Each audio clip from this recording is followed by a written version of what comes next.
Welcome to the program, and we start with breaking news. It's just been announced that Professor Stephen Hawking has died at the age of 76. He was well known for his groundbreaking work with black holes and with relativity, and he was also the author of several popular science books, including A Brief History of Time. As a young man, he was stricken with a form of motor neurone disease. Nick Hyam looks back on his remarkable life. He was instantly recognisable and utterly remarkable. The visionary scientist, helpless in his high-tech wheelchair, who nonetheless transformed our view of the universe. While a student, he developed the first signs of motor neurone disease.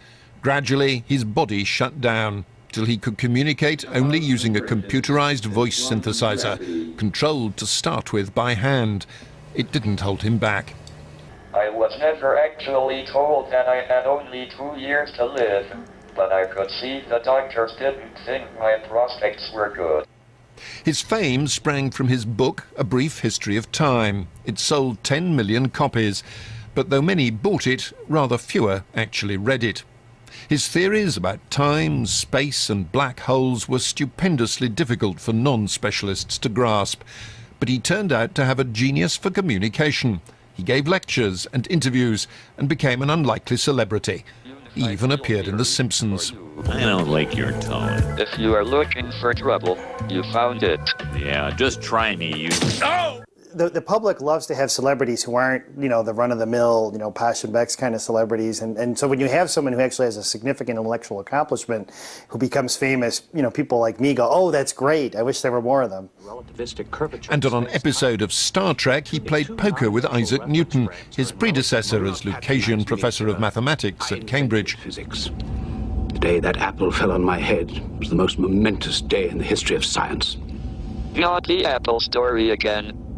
He'd become a byword for cleverness, an unlikely intellectual pin-up.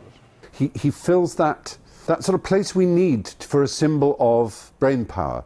You know, if you go into a student's room these days, instead of seeing John Lennon or Jimi Hendrix or Che Guevara, except in a retro sense, you often see Oscar Wilde, Albert Einstein, Stephen Hawking. Because these days, I think people who like to identify themselves with being on the side of the mind think of him as a pure symbol of that, of pure brain.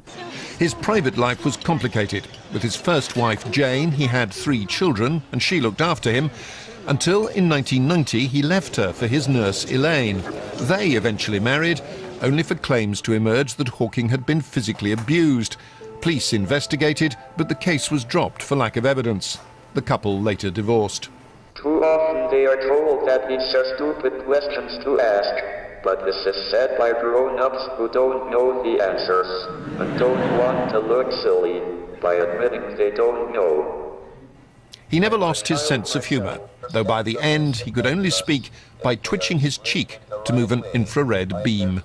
I don't have much positive to say about motor neurone disease, but it taught me not to pity myself and to get on with what I still could do. I am happier now than before I developed the condition. If general relativity is correct, then yes. Universe is expanding, yes? Yes. Okay, so if you reverse time, then the universe is getting smaller. All right. In 2014, his life was dramatised in The Theory of Everything, with Eddie Redmayne playing Hawking. To see what happened at the beginning of time itself. Stephen, here you are. At Cambridge, they unveiled a statue of him, a rare honour for someone still living. But few did more to transform our understanding of the universe and to overcome personal challenges.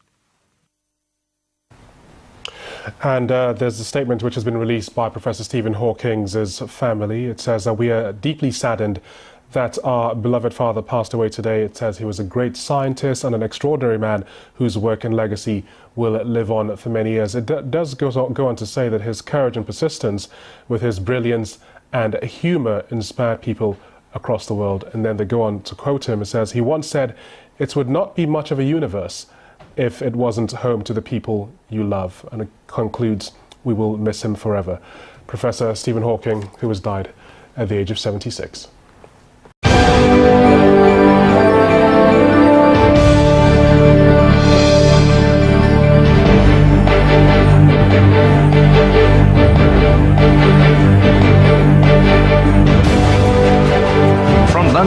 24 hours a day.